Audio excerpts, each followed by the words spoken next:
मित्रांनो, असं वाटत नाहीये 5,000 लोक या हॉलमध्ये बसलेले आहेत. पुन्हा एकदा नमस्कार. नमस्कार नाशिक. क्या बात आहे मित्रांनो. आजचा दिवस हा डायनामिक इव्हॉल्युशन साठी हिस्टोरिकल दिवस आहे.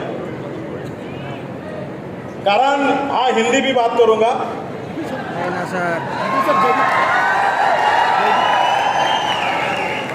कारण मित्रांनो, नाशिक आपल्या डायनामिक इव्हॉल्युशन ग्रुपची स्थापना, त्याचा मुहूर्त, त्याची सुरुवात नाशिक पासून झालेली आहे. आणि मी कायम जेव्हा जेव्हा नाशिकमध्ये येतो तेव्हा हे वाक्य जरूर बोलतो की जेव्हा पण मी नाशिकला येतो तेव्हा मला असं वाटतं मी माहेरी आल्यासारखं वाटतं. जैसे कोई दुल्हन फर्स्ट टाइम अपने मायके आती है, उसी तरह का फीलिंग नासिक में आने के बाद होता है दोस्तों. और आज का दिन तो हमारे ग्रुप के लिए बहुत ही सुनहरे अक्षरों में लिखे जाने वाला दिन है, क्योंकि आज डायनामिक इवोल्यूशन ग्रुप ने पूरे महाराष्ट्र में नहीं, पूरे हिंदुस्तान में एक हिस्ट्री क्रिएट किया है दोस्तों. और हिस्ट्री ये है कि आज हमारे ग्रुप के कर्ता धर्ता, हमारे ग्रुप के परिवर्तनकार, हमारे ग्रुप के प्रवर्तक, हमारे ग्रुप के फाउंडर, हम सब के महागुरु मिस्टर किशोर आयरे सर यूटीसी बन चुके हैं.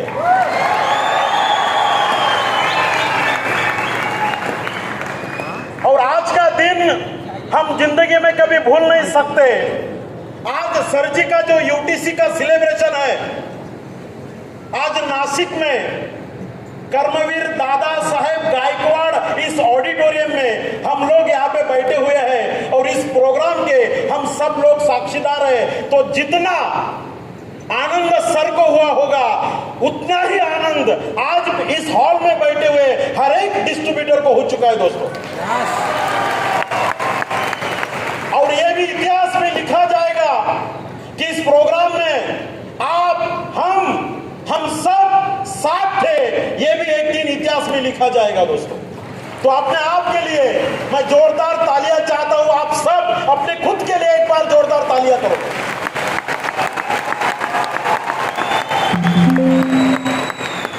दोस्तों, मेरा नाम मानिक जाधव. इस बिजनेस में मैंने शुरुआत किया था सन 2013 में. और इस बिजनेस को जब मैंने शुरुआत किया था तो दोस्तों किसी प्रकार के सपने नहीं थे. जैसे कोई आम इंसान जीता है उसी प्रकार से हम भी जीते थे. दाल रोटी कमाना, दाल रोटी के लिए काम करना, इस प्रकार का स्वभाव हमारा भी था. इस बिजनेस में आने से पहले दोस्तों 2 मिनट में मेरा बैकग्राउंड में देना चाहूंगा. इस बिजनेस में आने से पहले मैं भी एक छोटा सा जॉब करता था. छोटी सी नौकरी थी जिस नौकरी से मेरे परिवार का पालन पोषण करने की मैं कोशिश करता था. और हम हिंदुस्तान में रहते हैं, महाराष्ट्र में रहते हैं. तो हिंदुस्तान में एक वाक्य बहुत ही प्रसिद्ध है कि अगर आपको नौकरी चाहिए तो आपको आपकी कुछ ना कुछ क्षमता बढ़ाना चाहिए, आपकी कैपेसिटी को बढ़ाना चाहिए. तो नौकरी किसको मिलती है? नौकरी मिलती है जो एजुकेशन करते हैं.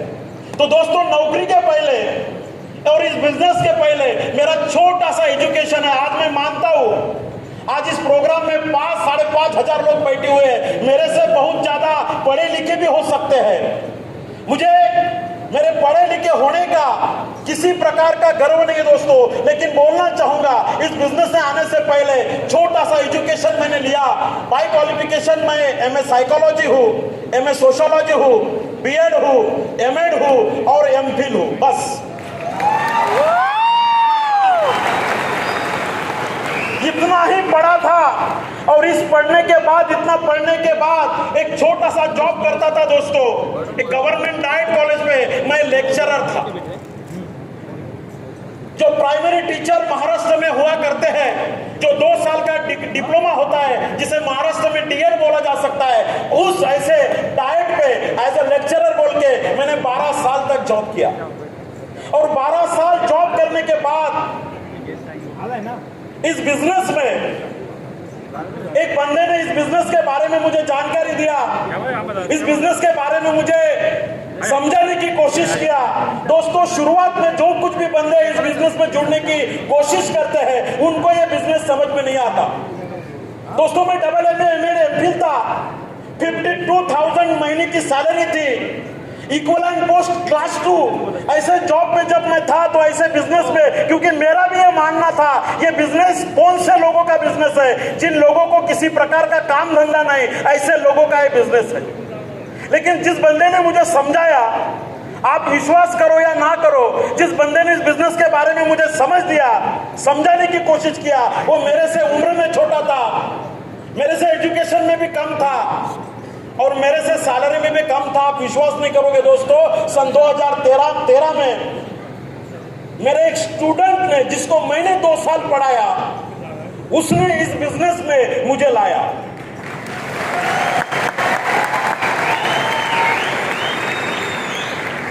जब हम माय लाइफस्टाइल की उस कगार पे बैठे हुए होते, खड़े हुए होते हैं, करूं क्या ना करूं, ये बिजनेस हमारे लिए बना है क्या नहीं बना। दोस्तों, मैं भी यही सोचता था, जॉब करता था 1105 और मुझे ऐसा लगता था बस यही जिंदगी है, ये बिजनेस अपने लिए नहीं है। लेकिन दोस्तों, हमेशा याद रखना, जीवन में इस बात को कभी मत भूलना, आपको किसने इस बिजनेस में लाया कोई मैटर नहीं करता। आपको इस बिजनेस में किसने लाया कोई मैटर नहीं करता। मैटर ये करता है आपको कहां पे लाया।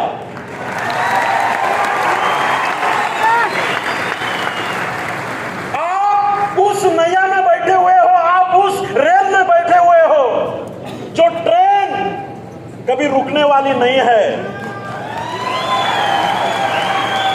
आप उस जहाज में बैठे हो जो जहाज आपके मंजिल तक आपको 100% आने वाले 5 साल में पहुंचा सकता है।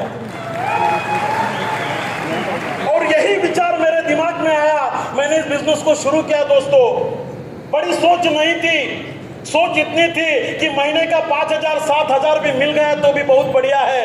लेकिन आज दोस्तों, 10 साल के बाद जब मैं पीछे मुड़ के देखता हूं, आया था 10,000 5,000 के लिए, लेकिन आज के तारीख में भारत सरकार को GST पेड करता हूं हर महीने में कम से कम 4 लाख रुपए। जिसका सैलरी था 52,000, आज वो GST पेड कर रहा है 4 लाख रुपए। ये ताकत इस बंदे की नहीं, ये बंदा जिस धंधे में आया उस धंधे की ये पावर है।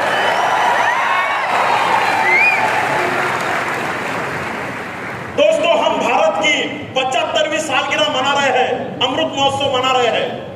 इस देश को स्वतंत्र होने के बाद 75 ईयर्स हो चुके हैं दोस्तों, और हम 15 अगस्त या फिर 26 जनवरी के दिन भारत माता की जय, वंदे मातरम राष्ट्रगान गाते हैं। और हमें ऐसा लगता है कि राष्ट्रगान गाने से हमारी देशभक्ति, हम देश के प्रति जो समर्पण का भावना है वो हम प्रकट करते हैं। लेकिन दोस्तों, आज सरकार जिस प्रकार से नारा दे रही है, मुझे ऐसा लगता है कि सिर्फ 15 अगस्त के दिन या फिर 26 जनवरी के दिन राष्ट्रगान गाना, वंदे मातरम गाना, देश का गौरव गाना यहां तक सीमित नहीं होना चाहिए। मुझे ऐसा लगता है, ये मेरा पर्सनल मानना है कि आपके इनकम का कितना % आप भारत सरकार को टैक्स के रूप में दे रहे हो, उसी से आपकी देशभक्ति पनपती है, उसी से आपकी देशभक्ति दिखती है। और मुझे गर्व है दोस्तों, मुझे अभिमान है इस बात का कि मेरा हर एक जॉइंट डिस्ट्रीब्यूटर जो माय लाइफस्टाइल करता है, वो भला ही 500 रुपए कमाता होगा हफ्ते का, लेकिन वो 500 रुपए में से 5%, 500 रुपए में से 50 रुपए पहले भारत सरकार को TDS के रूप में देता है, और उसके बाद बचा हुआ अमाउंट हमारे अकाउंट में आती है। तो दोस्तों, मेरा आपको सवाल यह है, क्या ये देशभक्ति नहीं है? हम देश के लिए काम नहीं कर रहे? क्या हम आत्मनिर्भर भारत बना नहीं रहे? क्यों हम महिलाओं को रोजगार नहीं दे रहे? क्यों हम आम इंसान को खास इंसान बना नहीं रहे? तो दोस्तों, हमेशा याद रखना, कौन क्या बोलता आपके बिजनेस के बारे में, आपके इंडस्ट्री के बारे में, ये मायने नहीं रखता। आपका दिल क्या बोलता है ये बहुत मायने रखता है। और दोस्तों ये बिजनेस है, ये सिस्टम है। ये सिस्टम में अकेला कोई सक्सेसफुल नहीं होता।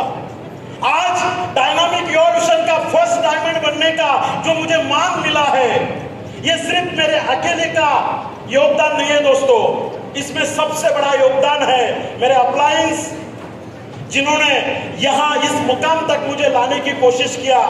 ऐसे आज उन सभी अपलायंस को, मेरे सभी गॉड अपलायंस को मैं यहां पे नमन करना चाहता हूं। मेरे गॉड ग्रेट अपलायन मिस्टर किशोर आहिरे सर।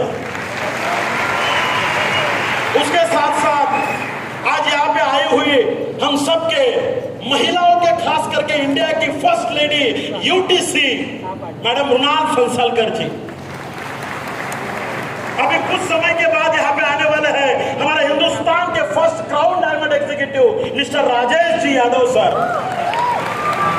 कंपनी का मैनेजमेंट, हमारे आरएम साहब, इन सभी का मैं शुक्रिया अदा करना चाहता हूं। और इसके साथ मेरे ग्रेट टीम, जिनकी बदौलत आज डायनामिक इवोल्यूशन का फर्स्ट डायमंड में बन गया। मेरी पूरे इंटायर लेफ्ट राइट मेरे चारे लोग लेग, उन सभी को मैं वंदन करना चाहता हूं। जाने से पहले एक बात आपके साथ शेयर करके जाता हूं। दोस्तों, एक आम इंसान जिसके किसी प्रकार के सपने नहीं थे, इसी बिजनेस के माध्यम से अगर मेरे जैसे आम इंसान के सपने ये माय लाइफस्टाइल पूरा कर सकती है, तो आने वाले दिनों में ये याद रखो, इस प्रोग्राम से जाने के बाद ये याद रखो, अगर मानिक जाधव इस बिजनेस में डायमंड बन सकता है तो 100% आप सब इस बिजनेस में डायमंड बन सकते हैं।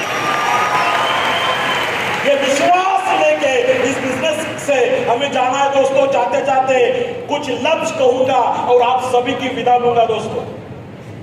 ऐसा बोला जा सकता है कि आम न बेचो, पान न बेचो। जरा ध्यान से सुनना इस बात को। आम न बेचो, पान न बेचो, इस देश की पहचान न बेचो। आम न बेचो, पान न बेचो, बड़ी मुद्दत से हमने पाई इस देश की पहचान न बेचो। झूठी राहें, झूठी बाहें, धम्म गीता कुरान न बेचो। झूठी राहें, झूठी बाहें, धम्म गीता कुरान न बेचो। बेईमानी के खोटे सिक्के, यारो अपना ईमान न बेचो। ये बिजनेस उन लोगों का बिजनेस है दोस्तों, जो अपने परिवार के ऊपर प्यार करते हैं और ईमानदारी से काम करते हैं। उन लोगों का बिजनेस है और उन्हीं लोगों के लिए मैं बोलना चाहूंगा, आप सब लोगों के लिए मैं बोलना चाहूंगा, इस बिजनेस में आने के बाद जान बेचो, गुमान बेचो। जान बेचो, गुमान बेचो, झूठा झूठा सम्मान बेचो। जान बेचो, गुमान बेचो, झूठा झूठा सम्मान बेचो। मगर प्रवीण चंदन जी ने बनाया इसे बड़े परिश्रम से। मगर प्रवीण चंदन जी ने, हमारे मैनेजमेंट ने बनाया इसे बड़े परिश्रम से। यारो, माय लाइफस्टाइल द्वारा मिला हुआ ये स्वाभिमान न बेचो, स्वाभिमान न बेचो।